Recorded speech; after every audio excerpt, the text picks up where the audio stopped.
बहुत समय पहले की बात है।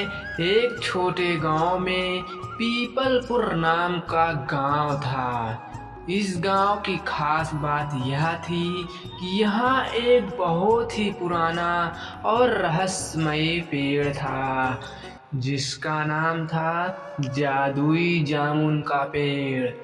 यह पेड़ गांव के बाहर एक पहाड़ी की चोटी पर अकेला खड़ा था, लेकिन हर साल सावन के महीने पर उस पर चमचमाती बैंगनी रंग के जामुन लगते थे, जो आम जामुन से बिल्कुल अलग रहते हैं।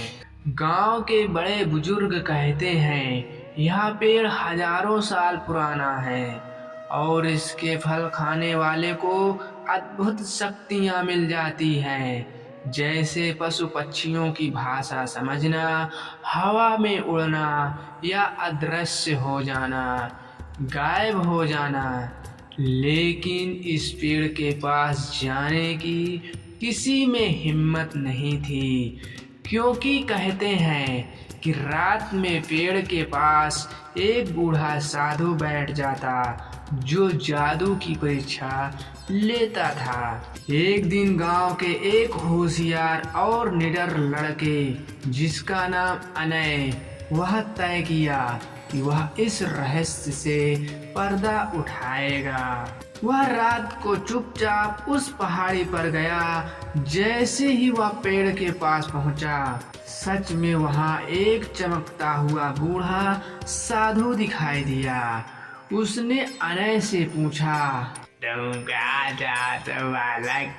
अनय ने हाथ जोड़कर कहा, मैं जादुई का रहस्य जानना चाहता हूँ बाबा। साधु मुस्कुराया, अगर तुम 3 चुनौतियों को पार कर सको, यह जादुई पेड़ तुम्हारा हो जाएगा। साधु ने अनय से पूछा, अगर तुम्हें असीमित शक्ति मिले तो तुम्हारे दोस्त के पास कुछ भी ना रहे तो तुम क्या उसे बांटोगे? हाँ बोलो बेटा।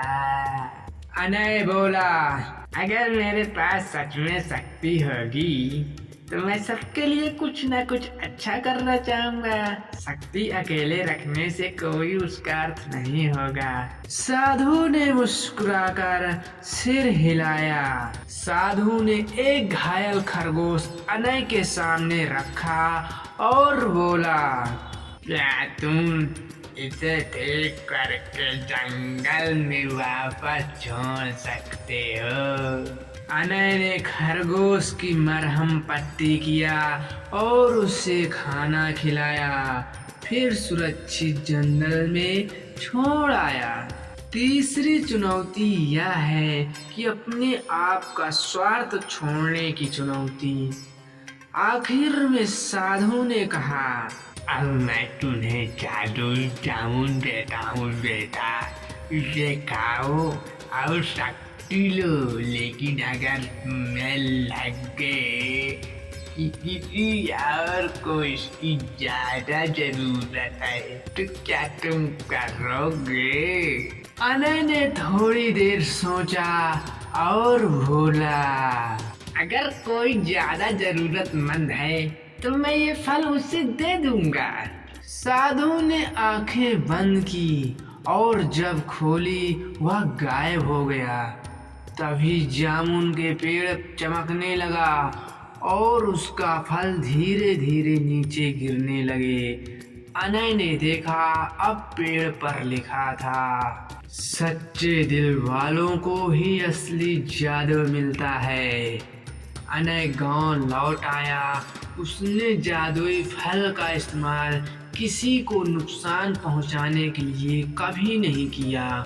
वह सबकी मदद करता रहा, बीमारों का इलाज करता और जानवरों से बात करके उसकी परेशानियां भी दूर कर दिया करता था। गांव वाले कहते हैं, आज भी अगर कोई सच्चे दिल से उस पेड़ के पास जाता है, वह पेड़ अपना जादू फिर से दिखा दिया जाता है। इस कहानी से हमें यह शिक्षा मिलती है कि शिक्षा, सच्चाई, सेवा और निस्वार्थ से ही असली जादू मिलता है। यदि यह कहानी आपको अच्छी लगी, हमारे चैनल को सब्सक्राइब जरूर करें।